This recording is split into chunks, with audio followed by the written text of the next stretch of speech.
നമസ്കാരം. കഴിഞ്ഞ ദിവസം നമ്മുടെ ഒരു എ കാറ്റഗറി വർക്ക്ഷോപ്പിൽ പോയി കഴിഞ്ഞപ്പോഴേ നമ്മൾക്ക് കിട്ടിയ ഒരു കംപ്ലൈന്റ് ആണ്. ഫോഴ്സിന്റെ 1/2 inch drive sliding T bar ഹാൻഡിലാണിത്.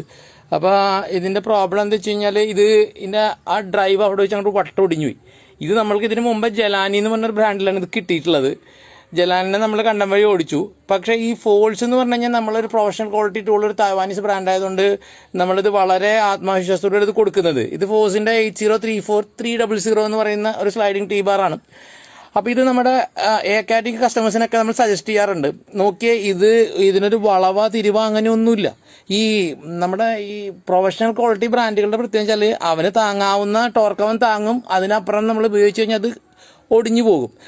അങ്ങനെയാണ് സിസ്റ്റം. മറ്റേ തപാരി ഇപ്പോഴത്തേക്ക് ആണെങ്കിൽ, തപാരി പണ്ടത്തെ ആണെങ്കിൽ കുഴപ്പമില്ല, ഇപ്പോഴത്തേക്ക് ആണെങ്കിൽ വളഞ്ഞ് പിരിഞ്ഞ് വരികയാണ് ചെയ്യുക. എങ്കിലും ആൾക്കാർ തപാരിയാണ് ഇതിനേക്കാൾ നല്ലത് എന്ന മട്ടിലിപ്പോൾ കാര്യങ്ങൾ എത്തിച്ചേർന്നിട്ടുണ്ട്. ഇത് ഒരു പക്ഷേ എനിക്ക് തോന്നുന്നത് ആക്സിൽ നട്ട് അഴിക്കാനും നമ്മൾ ഈ 1/2 ഇഞ്ച് ഡ്രൈവ് ചിലരെങ്കിലും ഉപയോഗിക്കുന്നുണ്ട്. നമ്മൾ എപ്പോഴും പറയും 3/4 ഇഞ്ചിൻ്റെ ബോക്സ് 3/4 ഇഞ്ചിൻ്റെ റാഡൂട്ട് അയച്ചു കഴിഞ്ഞാൽ കുറച്ചും കൂടി നല്ലത് അതായിരിക്കും എന്ന് നമ്മൾ പറയാറുണ്ട്. പക്ഷേ എല്ലാവർക്കും അത് താങ്ങാൻ പറ്റാത്തതുകൊണ്ടായിരിക്കും ഇത്തരം ടൂൾ ഇട്ടിട്ട് അവർ പൈപ്പൊക്കെ ഇട്ട് നല്ല ചാമ്പും അങ്ങനെയും ഒടിയാം. പക്ഷേ എങ്കിൽ പോലും ഇതിൻ്റെ ഒരു പ്രധാന കാരണം വെച്ചാൽ ഇവർക്ക് 2 ഗറാഷ് ഉണ്ട്. നമ്മുടെ കാറ്റഗറി പെട്ട ഒരു ഇതാണ്. അതുകൊണ്ടാണ് നമ്മൾ ഈ ടൂൾ അവർക്ക് സജസ്റ്റ് ചെയ്തത്. അവരുടെ ആദ്യത്തെ വർക്ക്ഷോപ്പിൽ ഒടിഞ്ഞപ്പോൾ നമ്മളതിന് റീപ്ലേസ്മെൻറ്റ് കൊടുത്തു.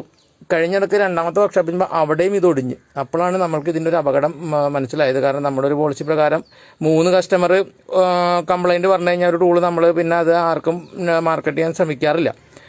അപ്പോൾ ഇതിപ്പോൾ നിങ്ങൾക്ക് അല്ലെങ്കിൽ നിങ്ങൾക്ക് ആർക്കെങ്കിലും ഈ ഫോഴ്സിൻ്റെ ടൂൾ ഉപയോഗിച്ചിട്ട് കംപ്ലൈൻറ്റ് വന്നിട്ടുണ്ടെങ്കിൽ അത് നമ്മൾ കമൻ്റ് ഇട്ട് അറിയിക്കണം. കാരണം ഇതൊരു തായ്വാനീസ് കമ്പനി ആണെങ്കിൽ പോലും നമ്മൾക്കതൊരു മെയിൽ വഴിയോ ഒക്കെ ഇതിൻ്റെ ഡിസ്ട്രിബ്യൂട്ടർ ഇമ്പോർട്ടർ ഉണ്ടാവും, അവരെ അറിയിക്കാൻ സാധിക്കും. ഒരു പക്ഷേ കമ്പനിയിലേക്ക് നമുക്കൊരു മെയിൽ ഇടാം, ഫലമൊന്നും ഉണ്ടാവണമെന്നില്ല. പക്ഷേ നമുക്ക് കിങ്ടോണിക്ക് ഇങ്ങനത്തെ ഒരു കംപ്ലൈൻറ്റ് പറഞ്ഞപ്പോൾ ആ കസ്റ്റമർക്ക് റീപ്ലേസ്മെൻറ്റ് കിട്ടിയ ഒരു ചരിത്രവും നമുക്ക് ഉണ്ട്. അപ്പോൾ ഇത്തരം പ്രൊഫഷണലായിട്ട് നമ്മൾ വിശ്വസിച്ചിരിക്കുന്ന ടൂളുകൾക്ക് ഇത്തരം കംപ്ലൈൻറ്റ് വരുമ്പോൾ നമ്മളത് വളരെയധികം ശ്രദ്ധിക്കണം. നിങ്ങൾക്ക് അറിവുണ്ടെന്നുണ്ടെങ്കിൽ അതൊന്ന് കമൻ്റ് ഇട്ട് അറിയിക്കണം. അതുകൂടാതെ ഈ കിങ്ടോണിക്ക് നമുക്ക് ഇങ്ങനെയൊക്കെ വരാറുണ്ടെങ്കിലും ഫോഴ്സിന് നമുക്ക് ആദ്യമായിട്ടാണ് ഇങ്ങനത്തെ ഒരു 2 കംപ്ലൈൻറ്റ് അടുപ്പിച്ച് വരുന്നത്. അതുകൊണ്ടാണ് നമ്മളിത് ഇത്രയും ഗൗരവമായിട്ട് പങ്കുവെക്കുന്നത്. കാരണം കാശ് മുടക്കി വാങ്ങിക്കുന്നവന് അവനതിൻ്റെ ഫലം കിട്ടണമല്ലോ. അതുകൊണ്ടാണ് നമ്മൾ വീണ്ടും റിക്വസ്റ്റ് ചെയ്യുന്നത്.